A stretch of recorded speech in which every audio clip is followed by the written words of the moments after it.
Hello guys, welcome to my new video.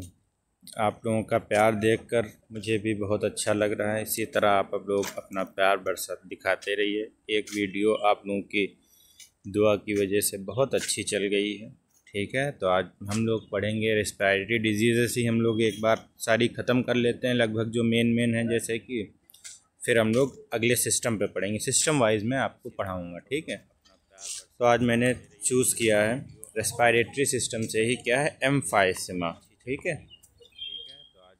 आपका जैसे pneumonia, bronchitis, ये सब मेन्स हैं। आपके लंग कैंसर भी है उसी में। ठीक है, तो वो भी अभी अगली वीडियो में लंग कैंसर के बारे में आपको एक डिटेल वीडियो देंगे। ठीक है, अब पढ़ते हैं एम्फाइसेमा के बारे में। तो डेफिनीशन देखते हैं। ठीक है, एम्फाइसेमा क्या है? Emphysema is a chronic lung disease है। ठीक है, वेयर द एल्वियोलाई और एयर सैक्स आर डैमेज्ड और lose their elasticity leading to difficulty in exhaling air. ठीक, मैंने बताया था एक्यूट और क्रोनिक में। एक्यूट क्या कहते हैं? जो अचानक से कोई बीमारी होती है। ठीक है, और क्रोनिक जो धीरे धीरे 2-3 महीने तक अगर वो बीमारी बनी रही तब उसको क्रोनिक कह देते हैं। ठीक है, तो एम्फाइसेमा क्या है? एक क्रोनिक लंग डिजीज़ है जहाँ पर वेयर द एल्वेलाई या एयर सैक्स जो होते हैं वो डैमेज हो जाते हैं और अपनी इलास्टिसिटी को लूज़ कर देते हैं। उनकी इलास्टिसिटी जो है वो ख़त्म हो जाती है। ठीक है, तो जिसकी वजह से एक्सहेल करने में पेशेंट को दिक्कत होती है। ठीक है, तो ये क्या है? एम्फाइसेमा। ठीक है, ये क्रोनिक लंग डिजीज़ है।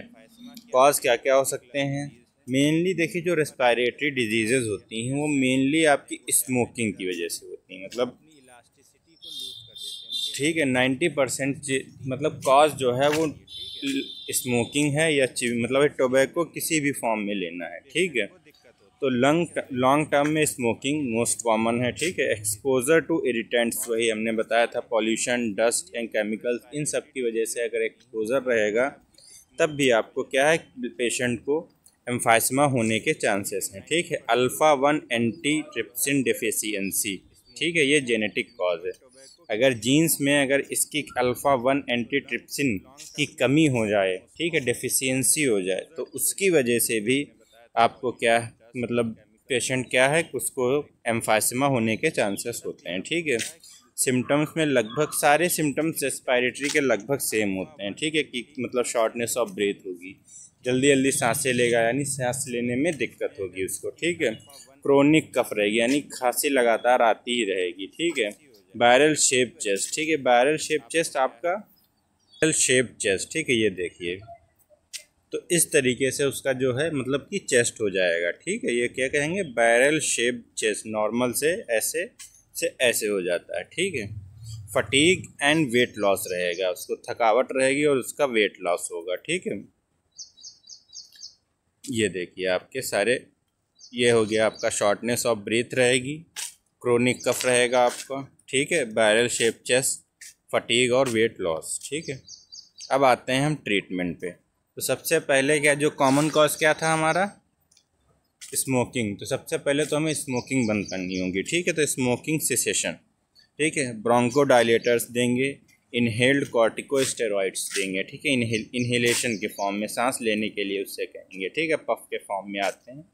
ठीक है, तो ब्रोंकोडायलेटर्स, पल्मोनरी रिहेबिलिटेशन कराएंगे उसका, और ऑक्सीजन थेरेपी देंगे। ठीक है, इन एडवांस। ठीक है, ऑक्सीजन थेरेपी की वजह से ऑक्सीजन हंगर है, उसको ऑक्सीजन मिल नहीं पा रही है, तो जितने ज़्यादा ऑक्सीजन उसको प्योर फॉर्म में दी जाएगी उतना बेहतर उसको वो महसूस करेगा। ठीक, तो ऑक्सीजन थेरेपी इन एडवांस। ठीक, प्रिवेंशन क्या है? वही ट्रीटमेंट की तरह ही, अवॉइड स्मोकिंग को सबसे पहले क्या है, स्मोकिंग उसको बंद करनी है। इरिटेंट्स, अगर पॉल्यूशन या किसी ऐसे डस्ट वाली एरिया में रह रहा है या काम कर रहा है तो उसको कम करे या किसी तरीके से मैनेज करे कि उसको कम से कम चीज़ें उसके रेस्पिरेशन में जाएं। ठीक है, इरिटेंट्स, डस्ट वगैरह है।